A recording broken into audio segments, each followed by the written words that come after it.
Coach Sheldon Harrison. There never been no comparison. You're live on the show. Sit back and have a listen. Oh man, WMMA Universe, man. Let me go ahead and get into. Let's just skip it and get right to business. Okay, it ain't even been 24 hours, man. And boy, you got people that are legit just hating. Okay, look, guys, it's just hating on Valentina. I don't know. You know what? And let me go ahead and just be real with y'all. Guys, I've never ever took a position of being arrogant. Okay, I can't do that. It's not even in my DNA to be arrogant. But I do know a big reason why people here on YouTube and SureDog, they wait for the downfall of Valentina. They can't wait. They sitting there, they got their hands ready to actually, make videos or put SureDog blogs up about why Valentina's unsuccessful and why she lost, and they're gonna be happy.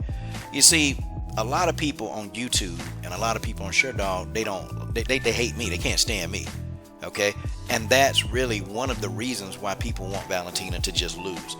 Now, I say that's a mental illness, because if anybody's going to be upset on a view, like your view of something, just in the view, if people get upset about that or they don't like you about that, people can be upset, but they don't like you because of your view.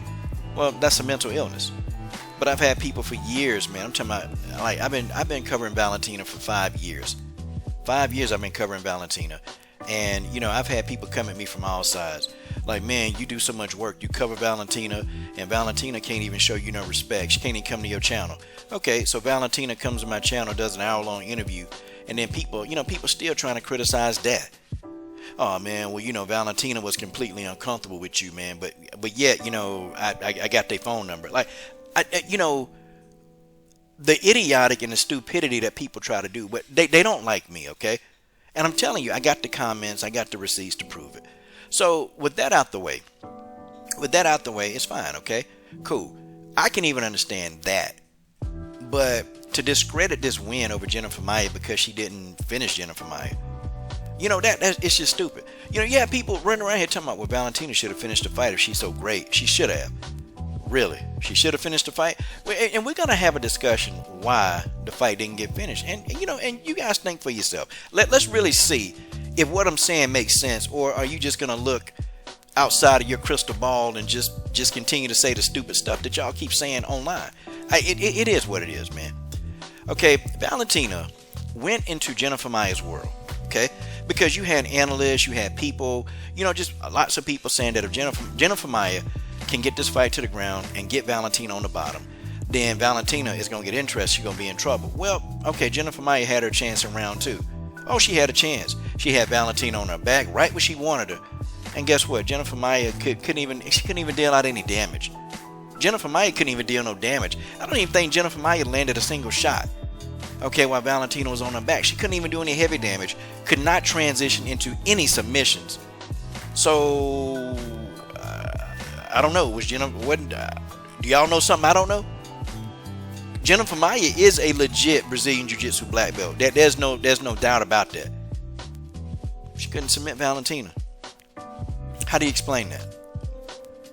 And then this other narrative. I'm gonna get on all the talking points. There's other narrative. Oh, well, Valentina can't wrestle. I wish people quit saying this stupid shit. I wish they quit saying it, because y'all know that in mostly every Valentina fights, she take the fight to the ground. She's been doing this for 5 years, taking people to the ground. Like, what? I'm trying to understand, like, what are people missing? Like, when people say Valentina is just a striker, I know you don't know nothing about fighting. I know you don't know nothing about the bullet anyway. You don't know nothing about the bullet if you run around here saying that she's a striker. Valentina is a well-rounded fighter, man. Not only did Valentina, beat the Jiu-Jitsu black belt at her own game, she took the fight to the Jiu-Jitsu black belt, put her in her own world, and the Jiu-Jitsu black belt couldn't do anything about it. Okay? Valentina won this fight everywhere. And I can even say in round 2 had Jennifer Maia completely frustrated. Because it takes a skill set to avoid punishment when you're on your back. It takes a skill set to stop your opponent from raining down elbows and punches. Do you know that that's a skill set that a lot of fighters don't have? Valentina possessed that. See, I was asking people, you know what? If Valentina can survive Amanda Nunes being on top of her, if she can survive that, and actually, like the damn referee, like the ref wasn't even close to trying to stop the Nunes fight in the first fight. If Valentina can do that and sustain minimal injuries from Nunes, I think Nunes did cut her, cut her with an elbow. That's it. I mean, what did y'all think Jennifer Maia was going to be able to do? Okay, who's a better jiu-jitsu black belt, Amanda or Jennifer Maia? I mean, is there any argument over that? How do you explain this? I mean, I'll wait for people to try this, to try to come at me with this, because this is something you're not going to win. Okay, you can't win. Valentina Shevchenko is legit, and she dominated Jennifer Maia. And we all thought this. We thought that Jennifer Maia was a tough opponent. Jennifer Maia is a hella tough opponent, but she has nothing skill-wise for the bullet. She can't do it. Nobody in that division has anything skill-wise for Valentina. Now, and this is another one. Valentina been fighting garbage opponents. Really? Really? So Valentina fights garbage opponents. Well, let's look at this site that y'all love so much called SureDog. Okay, this is Valentina Shevchenko's SureDog. Okay, everybody see this. We've seen this before. Okay. Oh, and let's go ahead and talk about another thing too before I get into this. Okay, Valentina should have finished the fight. Okay, well, let's see. According to SureDog, Valentina, she's gonna knock you out, 6 times. So in 20 wins, she's got 6 knockouts. It's like she's gonna knock you out 33% of the time. Okay, that's not that high. She's gonna submit you. Now, here's something interesting. She's gonna submit you 35% of the time. Wow, that's something. So Valentina Shevchenko is going to submit you 65% of the time. Okay, she's going to submit you 65% of the time, or she's going to finish you. 65% of the time. Okay, now okay, those numbers look good, right? So the stats said that Valentina probably should have submitted or got rid of Jennifer Maia, right? There were points in the fight where Valentina, staggered Jennifer Maia. She hit Jennifer Maia with a left hand and a head kick that damn near had Jennifer Maia up out of there. But kudos to Jennifer Maia because, she had a hell of a chin. I'm going to tell you why Valentina couldn't finish Jennifer Maia. And I want you to try to tell me the same thing. Here, let's really get after this. Let's look at Jennifer Maia's SureDog. And I want y'all to see something very, very, very, very, that's going to go right out to you.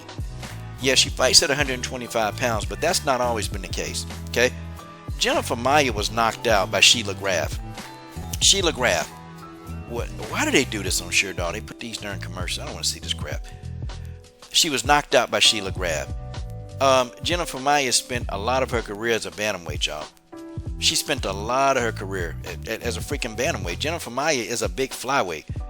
And if y'all don't know anything about Sheila Graf done been in there with Nunes, like Sarah McMahon. Sheila Graf has been in there with some of the top fighters in the world, and Sheila Graf is extremely heavy-handed. Okay, Jennifer Maia has been in there with the best. She's been in there with the best, and guys, I gotta say, she has spent a lot of her career. She spent a lot of time, being a flyweight. I'm sorry, being a bantamweight, and she's also gone back and forth between, being a flyweight, being a bantamweight, but Jennifer Maia is a big flyweight, and the girl can't even really make the weight, man. She really can't even hardly make the damn weight. She's a big flyweight, and y'all saw the size differential when she came in there, and she fought Valentina. Y'all saw it. It was right there on screen. Nobody really knocking out Jennifer Maia. Jennifer Maia was knocked out when she was a bantamweight. Okay, that's why Valentina couldn't knock out Jennifer Maia, because nobody at flyweight has ever knocked Jennifer Maia out. Nobody at a flyweight has ever stopped Jennifer Maia. It is what it is. Okay, it is what it is. Okay, Jennifer Maia is tough. We've already established that. And that's something that nobody's going to deny. So Valentina not stopping Jennifer Maia, that's dumb. Okay, that's dumb. That's a dumb reason to try to discredit her. So let's think of something else, okay? Let's go back to Valentina Shevchenko's SureDog, okay? Now, some people say that Valentina fought a lot of garbage, like just garbage fighters. She did. Oh, okay. Okay, so let's look at her only in the flyweight division, okay? Now, she fought Priscilla Cachoeira, okay? I don't give her credit for that. That fight was predictable, very predictable. We all said that Priscilla Cachoeira was taking a beat down, okay? Why do they keep doing this? We all said that Priscilla Cachoeira was taking a definite beat down. We said this, okay? So Joanna moving up to flyweight, was that not a quality flyweight win? I want y'all to tell me, is Joanna like garbage? Please tell me if Joanna is garbage. And don't say, well, Valentina pulled Joanna up from a strawweight. No, Joanna, early in her career when she was kickboxing, she's always been a flyweight. But she was too small to be a bantamweight, so Joanna actually had to be a strawweight. That was never Joanna's intention. That was never Bojanglecheck's intention of being a strawweight. They just never, the UFC never had a flyweight division. If you know your history, they only had strawweight and bantamweight. That's it. Okay, so try again. Joanna, definitely legit 125 pounder. I don't give her credit for Jessica. I thought Jessica was all hype. Liz Carmouche, the first woman to ever step inside of an octagon in the UFC. First woman to ever do it, okay? Pioneer, trailblazer. Well, you trying to say Liz Carmouche won a tough fight? I mean, she's fought Valentina before. And in y'all eyes, you know, she's got a victory over Valentina. I don't think it was a legit victory. She did an illegal up kick. The referee stopped the fight. Valentina was actually dominating that fight. But, you know, it is what it is. That fight's old news, okay? Liz Carmouche was a #1 contender when she fought Valentina. Was the #1 contender. I mean, are we going to say Liz Carmouche is garbage? We can look at Liz Carmouche, sure dog. Is she garbage? Okay, 7 losses, but man, it's been against the best. Okay, I mean, Liz Carmouche done lost against the best. Oh, and she beat Jennifer Maia. She beat Jennifer Maia, the woman who currently just fought for the belt. How you guys going to explain that? How you guys going to explain it? Let's go back to Valentina, sure dog. Let's go back. Okay, let's just go back to it. Let's hope this stupid ad don't come back up. Okay. She fought Carmouche. Caitlin Chikagian was the #1 contender. Is Caitlin Chikagian, is she garbage? Okay, is she a bad fighter? She's only had 4 losses. She's 15-4 in mixed martial arts. Caitlin Chikagian is 15-4. She just beat Cynthia Calvillo. Oh crap! I don't want to see that. Get that off my screen. Get that off the coach's screen. She just beat Calvillo. Okay, I mean she lost to Andrade. Tough fight. Alright, she beat Antonina Shevchenko brutally, lost to Valentina, beat Jennifer Maia. Wait a minute. Chikagian beat Jennifer Maia. Wait a minute. This the same woman that's fighting for the belt? How do y'all explain that? She beat JoJo Calderwood. She beat Alexis Davis. I probably won't give a lot of credit for Alexis Davis, but I'll give her credit for beating Irene Aldana. Okay, so Caitlin Chikagian is garbage too, right? You know, I laugh at you people. I laugh at a lot of y'all because when y'all make these statements, y'all don't know anything about the sport. You can't know. If you're calling Liz Carmouche garbage and if you're calling Caitlin Chikagian garbage, y'all don't know nothing about the sport. You would think that you guys would know. Valentina has fought some tough people at 125 pounds. The problem is Valentina Shevchenko is too good. She's too good. That's the problem that we face in the flyweight division. And whether y'all like it or don't like it, you're going to sit back and you're going to look at it because nobody, and the coach means nobody's going to beat Valentina at this flyweight division. Not in the UFC.